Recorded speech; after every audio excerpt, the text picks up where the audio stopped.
Hey guys, welcome back to my channel. It's Esther O, your fashion hun on the block. If this is the first time you're here, welcome. This is a safe space for you to talk about fashion. So this is a new channel and I had started off looking at the new autumn winter 2024 season and items that have come in, items that are going to be on trend that I wanted to buy, either luxury items that are popular, that they are going to be amazing high street versions at affordable prices for us. This video, I wanted to make it a little bit different. I think I am done with looking at the pieces that I want to buy, because you know what, there's always new pieces being released and new trends to follow. The thing with fashion, it is always cyclical, and there's always stuff that you already own that you can just style differently or fall back in love with the items you already own.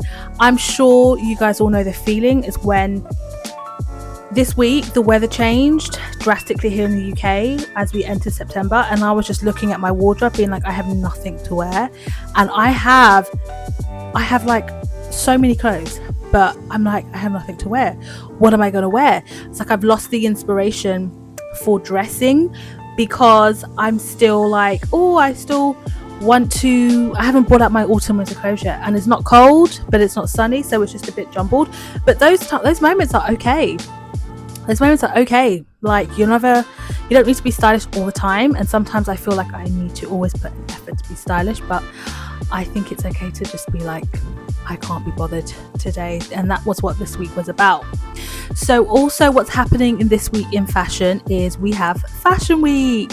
Yay, Fashion Month kicked off a few days ago, starting with New York. And I always I thought I was going to review the shows and be like commentating on all of the shows happening, but I really have nothing to add. I have no points of I have nothing to add to the conversation of Fashion Week right now. And I think what I may do when I'm inspired is maybe do like a roundup of each week. But at the end of the day, I mean, it's spring summer 2025. Like the phrase florals for spring, what did she say? Florals for spring. Oh my god, how groundbreaking. It's kind of like that. Like from what I've seen so far of the runway shows, I'm not at all inspired, interested, and for the most part I go through feelings of feeling completely disillusioned with the fashion space, especially when Fashion Week comes around.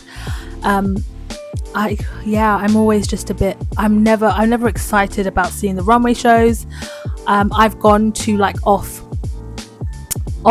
calendar events in London and try to get that inspired feeling from looking at new designers and seeing what's happening on that level. And London is normally meant to be the place for new designers to kind of, I guess, spark the creative interest and inspiration and mood board for people.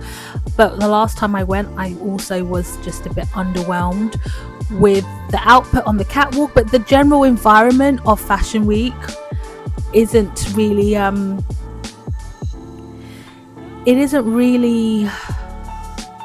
much. Like, it's definitely underwhelming, and I'm like, I could have just stayed home and just watched Vogue Runway. And I don't know if it's because for me as a person, I don't particularly know where my place is in the fashion space, in the Fashion Week. Is it, I'm doing fashion commentary, but as we're in a digital age, I can find everything that I want to see online and talk about it.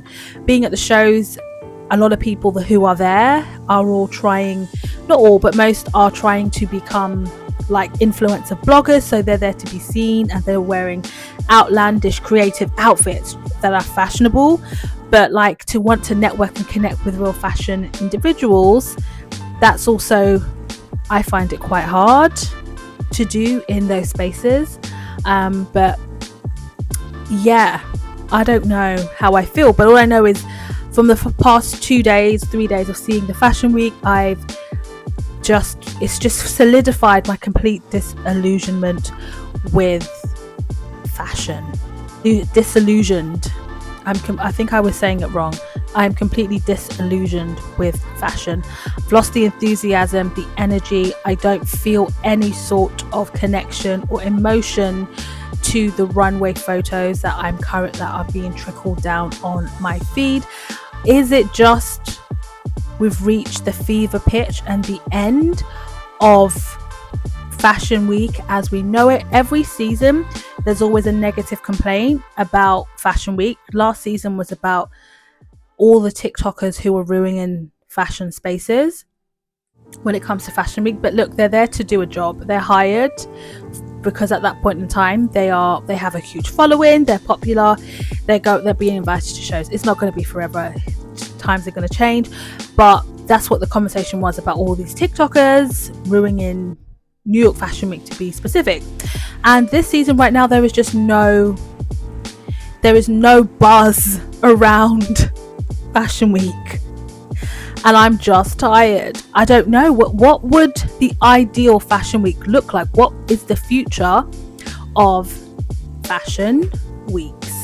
Okay, even before, when they were saying the smaller fashion weeks, Copenhagen, Tokyo, Barcelona, Australia, those were supposed to be the hub of getting that creative energy back, the excitement. That was what London was. But even those recent fashion weeks have also been a bit like haven't really been as exciting.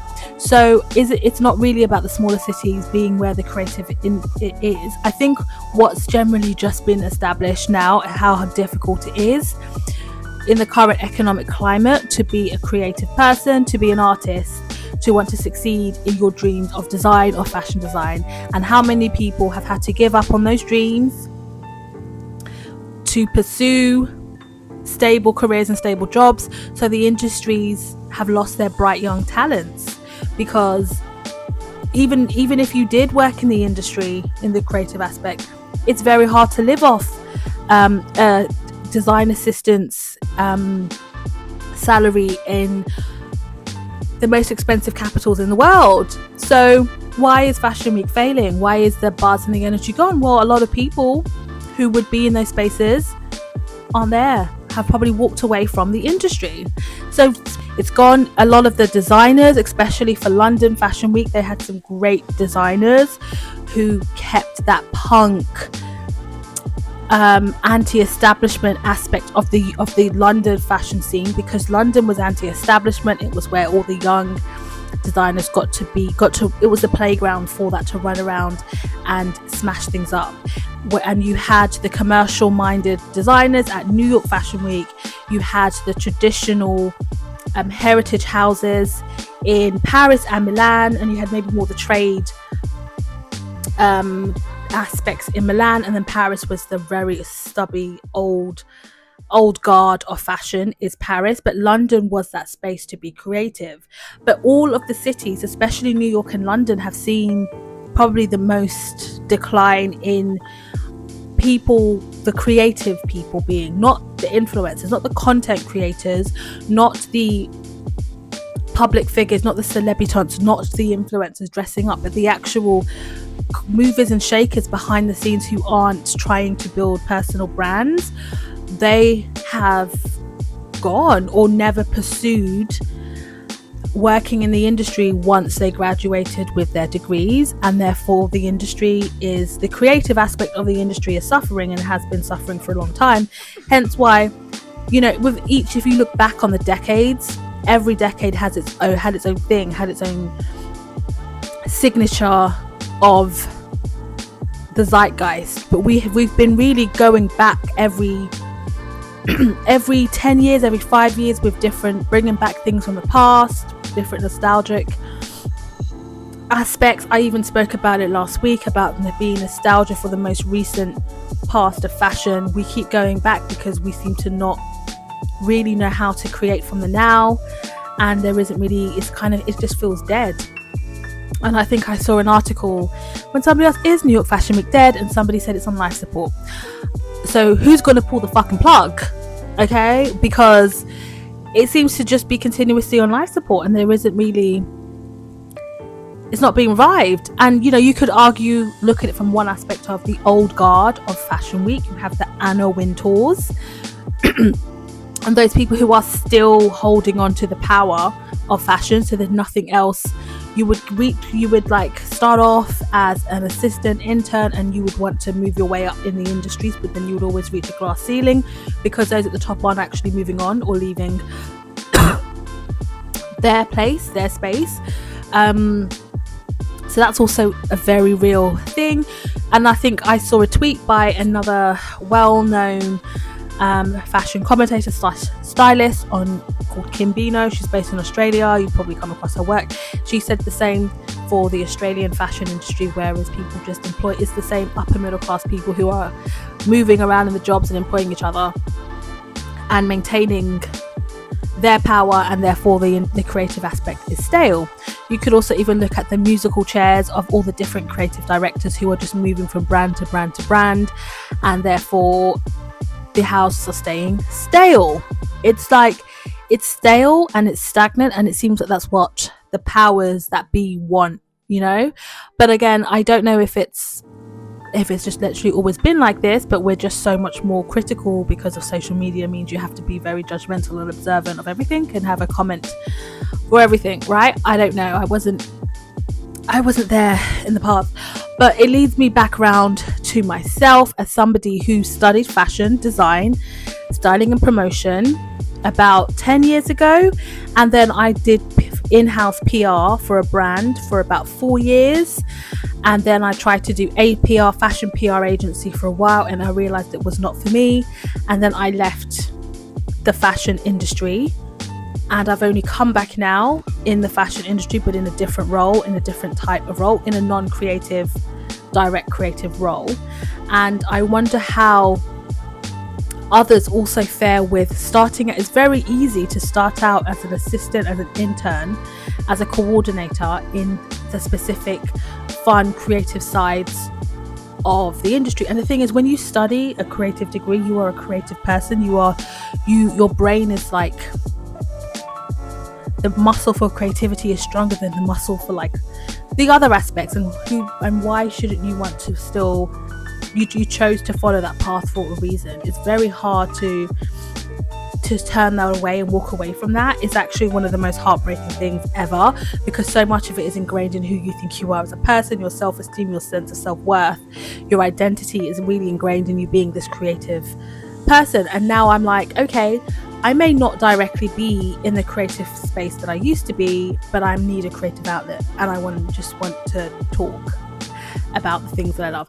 But back to what I was saying before, so that trajectory of reaching up a certain point, quite still entry level, and for whatever reason, whether it's finances, whether it's just not being feasible for your actual other aspects of the life that you want, burnout, toxic workplaces, this is what fashion was also very known for when I was younger in fashion, extremely toxic workplaces.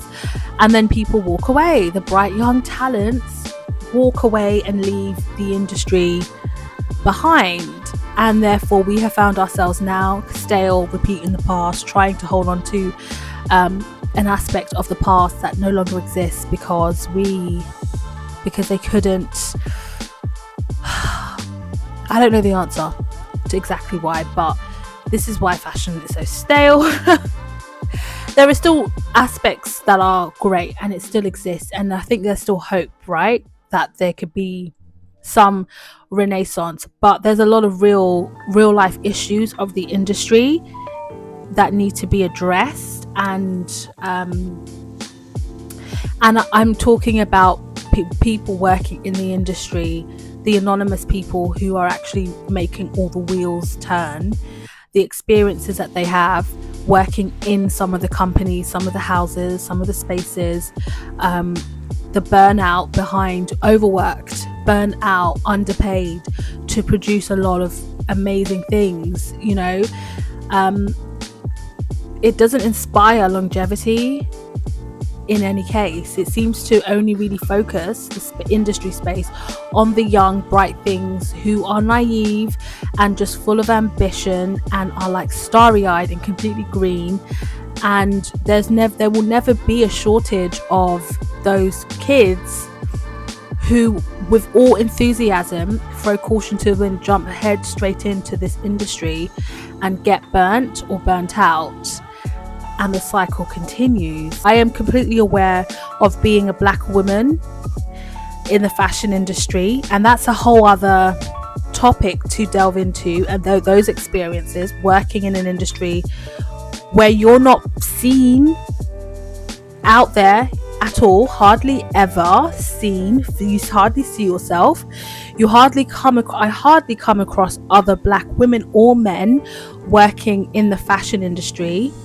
Too, you're always by yourself for the most part, the only real ethnic minority in certain spaces, and being very hyper aware of that, but also trying to fit in at the same time, and then also trying to establish a career within those spaces when you're not supported, not understood, and not really just disengaged from the space. Like, you lose hope and like spirit and enthusiasm for something that you've had a dream and loved. So that is all for today. Thank you so much for joining me and watching this video, and I will see you guys on my next one. Bye.